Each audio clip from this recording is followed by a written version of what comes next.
ઓમ નમઃ શિવાય. શ્રાદ્ધ ભાગ 2. સંત તુલસીદાસ. મૃતિકે હનમે પાપમ. જનોય બદલતી વખતે માટીને મસ્તક ઉપર લઈ આ મંત્ર બોલવામાં આવે છે. હે માટી, તું મારું પાપ પ્રક્ષાલન કર. ભારત દેશ ભવ્ય છે, તેની માટીનો કણે કણ પવિત્ર છે. ભગવાન રામ અને કૃષ્ણ આ માટીમાં નાચ્યા. હજારો ઋષિઓએ લોક કલ્યાણ માટે નિસ્વાર્થ વૃત્તિ રાખી પોતાના જીવન ઘસી નાખ્યા. સેંકડો સંતો લોકોના હાથ પકડી તેમને યોગ્ય રસ્તે લઈ ગયા. એ આ જ ભૂમિ છે, એ આ જ માટી છે કે જ્યાં લોકોએ પ્રભુ કાર્ય માટે સર્વસ્વ ખર્ચી નાખ્યું. આવા લોકોએ ભગવાન ઉપર ઉપકાર કર્યો છે એમ કહીએ તો તે અતિશયોક્તિ ન ગણાય. નારાયણનો ફક્ત નામ જપ કરીને બેસી ન રહેતા નારાયણે સિંધેલા માર્ગ ઉપર ચાલી જેમણે જીવન સાર્થક કરી દેખાડ્યું તે લોકો મહાન છે. નારાયણે દેખાડેલા રસ્તા ઉપર ચાલવું હોય તો જ તેના નામોચ્ચારનો નામ જપનો અર્થ છે. આપો નારા ઇતિ પ્રોક્ત. નારાયણ નારા અયન. નારાયણ એટલે પાણી અને અયન એટલે ઘર. નારાયણનો ખરો નામ જપ કરનારા લોકો પાણીમાં પણ ઘર બનાવી લોક કલ્યાણ સાધતા રહે છે. જમીન પર રહેલા ન મળશે તો ચાલશે, હું પાણીમાં રહીશ પણ હું પ્રભુ કાર્ય કરીશ. ખાવા રોટલો નહીં મળે તો ચાલશે, પરંતુ હું જનતાનું કલ્યાણ કરીશ. આ વૃત્તિથી જીવનારા સેંકડો લોકો આ પુણ્ય ભૂમિમાં થયા છે. કોઈ પણ ભૌતિક જરૂરિયાત પૂરી ન પડે તો પણ પ્રભુ કાર્ય કરવા વાળો ઘણો મોટો વર્ગ આ દેશમાં હતો. સંન્યાસીઓ પણ આ દ્રષ્ટિ રાખી ભગવત કાર્યમાં જીવન વિતાવતા હતા.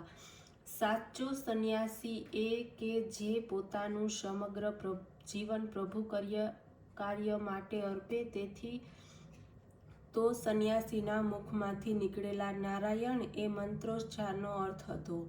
તેનું મહત્વ હતું પ્રભુ કાર્યમાં જીવન સર્વસ્વ અર્પણ કરવાની વૃત્તિવાળા અને નારાયણ મંત્રોચ્ચારને જીવનમાં પચાવવા વાળા અનેક મહાન પુરુષો અને સંન્યાસીઓની જનની એટલે આ ભારત દેશ.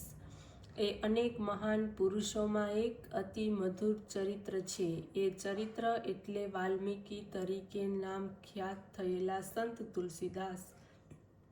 સારો પાક થાય છે તેથી આ યા તો એવા કોઈ કારણને લીધે આપણો દેશ મધુર છે એમ નથી. પરદેશોમાં પણ આપણા કરતાં અનેક ગણો પાક થાય છે, પરંતુ આ ભૂમિ ઉપર પ્રભુ રામચંદ્ર નાચ્યા તેથી તે મધુર છે. પ્રભુ રામચંદ્રનું જીવન, અરે તેનો નામોચ્ચાર મધુર છે. તેમની કથા મધુર છે. તે કથા ગાનારા વાલ્મીકી મધુર છે. કુંજતમ રામ રામેતિ મધુરમ મધુરાક્ષરમ આરુહ્ય કવિતા શાખામ વંદે વાલ્મીકી કૌકિલમ. આ વાલ્મીકીની મધુરીમાં મીઠાશ પ્રાકૃત ભાષામાં લખનાર તુલસીદાસ પણ મધુર. તુલસીદાસે તુલસીકૃત રામાયણ લખ્યું. આપણી સમજ છે કે તુલસીદાસ સ્ત્રી પાછળ લટ થયા હતા. એક દિવસ કામાતુર થયેલા તુલસીદાસ સાપને દોરડી સમજી તેની મદદથી પોતાની પત્નીને મળવા મકાનમાં ચડ્યા. પત્નીએ તેમની નિર્ભયતા કરી રહ્યું. આ શરીર હાડ માંસનું બનેલું છે, રુધિર માંસનો ગોળો છે, તેમાં શું લટ્ટુ થયા છે? આમ કહેતા જ તુલસીદાસને જ્ઞાન થયું અને તે ત્યાંથી પાછા ફર્યા. ત્યારબાદ બહુ મોટી તપસ્યા કરી ભગવાન રામ પ્રસન્ન થયા અને તેમણે રામાયણ લખ્યું. વાસ્તવમાં તુલસીદાસ આટલા ઢીલા કે મૂર્ખ પણ ન હતા કે પત્નીને કહે ત્યાં સુધી તેમને ખબર ન પડે કે આ દેહ એટલે રુધિર માંસનો ગોળો છે. તુલસીદાસ એક મહાન પંડિત હતા. યમુના નદીના કિનારે રામપુર ગામમાં આત્મારામ બ્રાહ્મણને ત્યાં તુલસીદાસનો જન્મ થયો હતો. આત્મારામ હંમેશા ભગવાનને પ્રાર્થના કરતા હતા કે હે ભગવાન, તું મને તેજસ્વી સંતાન આપજે. એ પ્રાર્થનાના પરિપાક રૂપે આત્મારામને ત્યાં તુલસીદાસનો જન્મ થયો હતો. નાનપણથી તેને સારા સંસ્કારી વાતાવરણમાં ઉછેરવામાં આવ્યો હતો.